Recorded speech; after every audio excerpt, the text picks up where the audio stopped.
Halo sobat semua, jumpa lagi dengan Denbagose Channel.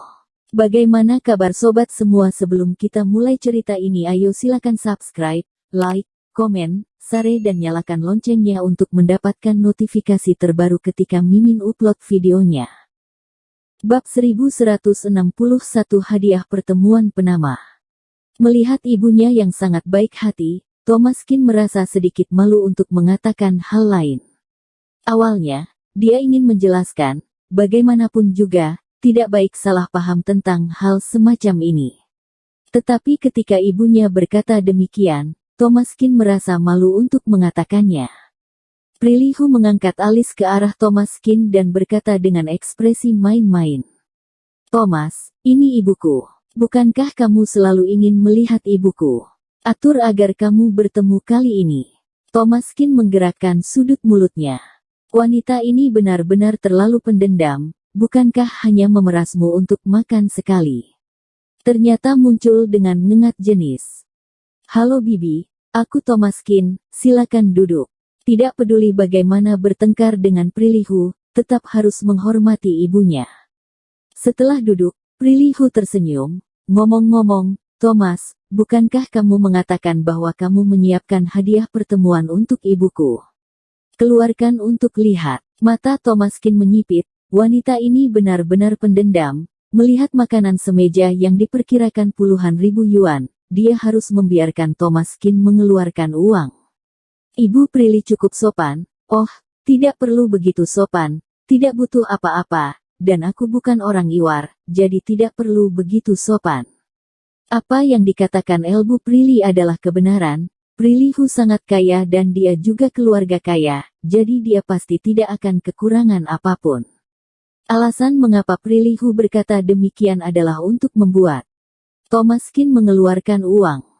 Thomaskin tersenyum. "Bibi benar, Prilly sangat kaya, kalian tidak butuh apa-apa, tapi tentu saja tetap harus menunjukkan ketulusan hati saat bertemu. Aku menyiapkan hadiah kecil untuk Bibi." Setelah berbicara, Thomaskin mengambil serbet di atas meja, melipatnya di tangannya, dan melipatnya menjadi mawar dalam beberapa gerakan. Mulut Prilihu bergerak-gerak.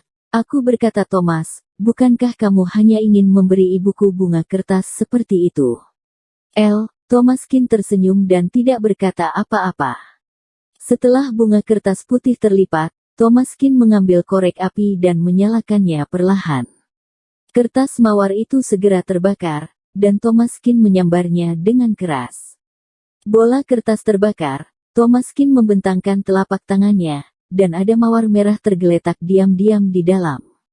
"Bibi, bunga ini untukmu." Ibu Prilly tiba-tiba tersenyum. Keajaiban barusan adalah hadiah yang sebenarnya. Elbu Prilly sangat menyukainya. "Terima kasih, Thomas." Prilihu melirik vas di atas meja, dan kebetulan ada sekuntum mawar yang hilang. Dia memutar matanya beberapa kali. Thomaskin benar-benar mampu menghadapinya, dan dia membodohi ibunya dengan mawar. "Oke, anggap kamu lulus, makan dulu." Saat Prilihu hendak duduk, Thomaskin mengulurkan tangannya dan meraihnya. Tangan putih lembut Prilihu dicengkeram, dan dia tiba-tiba menjadi gugup. Jangan melihatnya sombong biasanya, dia bahkan masih memainkan lelucon yang sangat standar seperti itu dengan Thomaskin. Tapi dia secara naluriah pendiam dan pemalu ketika menghadapi hal-hal seperti itu. "Apa yang kamu lakukan?" Mata Prilihu membelalak. Thomaskin tersenyum. "Bibi bukan orang luar, kenapa kamu malu? Duduklah di sisiku." Setelah berbicara, Thomaskin menarik Prilihu. Prilihu tidak bisa berdiri tegak dan duduk di pangkuan Thomaskin. Postur keduanya segera menjadi sangat ambigu. Prilihu tidak pernah sedekat ini dengan seorang pria sebelumnya, dan rona merahnya tiba-tiba berubah merah dari dahi ke pangkal lehernya. Prilihu sangat pemalu, ingin marah dan malu. "Yang bermargakin, kamu." Ibu Prilly tidak mempedulikannya. "Hehe, kalian anak-anak muda lebih terbuka daripada kami dulu, dan wajar jika pasangan muda mesra dalam pacaran, jadi kalian tidak perlu sengaja jaim di depan kami orang tua." Ibu Prilly sangat terbuka, dan dia tidak terkejut dengan hal semacam ini. Thomaskin tersenyum tipis dan melirik ke arah Prilly, berpikir bahwa bukankah kamu berpura-pura menjadi kekasihku, maka aku akan bermain denganmu sampai akhir. Prilly duduk di pangkuan. Thomaskin mengertakkan gigi. Awalnya berpikir bahwa meskipun dia traktir kali ini, dia akan membiarkan Thomaskin keluar banyak uang dan menderita kerugian. Prilly memikirkan cara ini, tetapi Thomaskin tidak hanya tidak menderita, tetapi memanfaatkannya.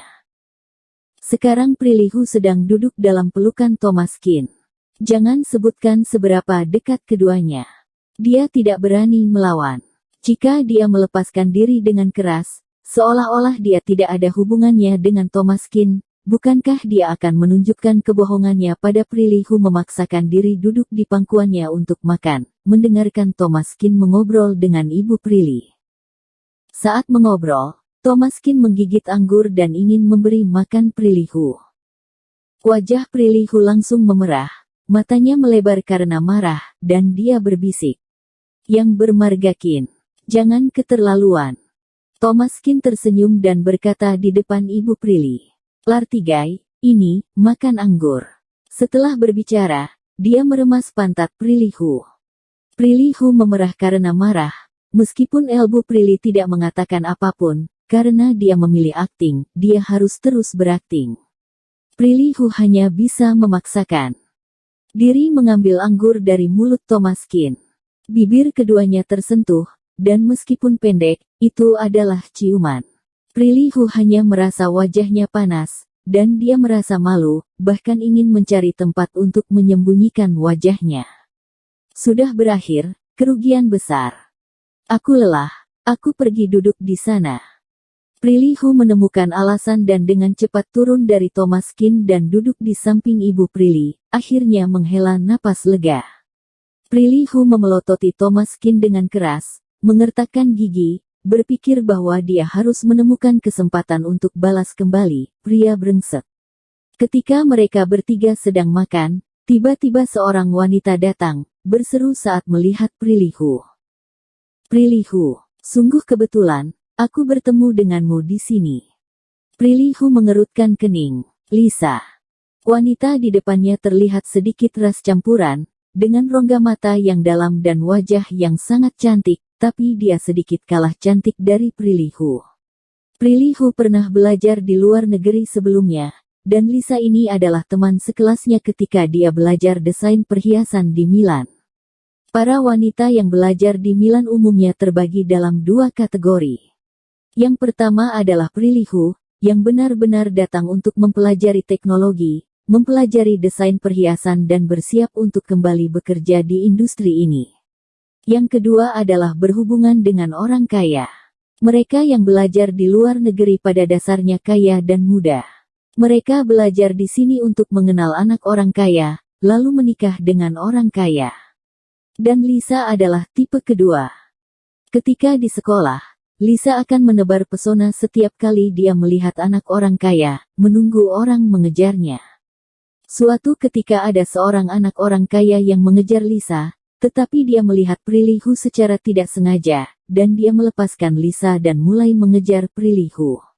Meski Prilly tidak terima pada akhirnya, kejadian ini membuat Lisa membenci Prilly. Pria yang mengejarnya, melihat Prilly dan segera merubah targetnya. Apa maksudnya ini? Itu menunjukkan bahwa Prilly lebih menarik daripada Lisa. Oleh karena itu, Lisa selalu menyimpan dendam terhadap Prilly. Kemudian keduanya melakukan berbagai perbandingan di kampus, membandingkan penampilan, tubuh, dan pria pengejar. Prilly bukanlah orang yang pemalu. Jika ada yang berani memprovokasinya seperti ini, tentu dia tidak akan sopan. Setiap Lisa memiliki pelamar. Prilly akan muncul di depan pria itu dan memberinya sinyal, lalu pria itu akan segera mengubah target dan mulai mengejar Prilly. Setiap kali menemukan ini, Lisa akan merasa tidak nyaman sampai mati.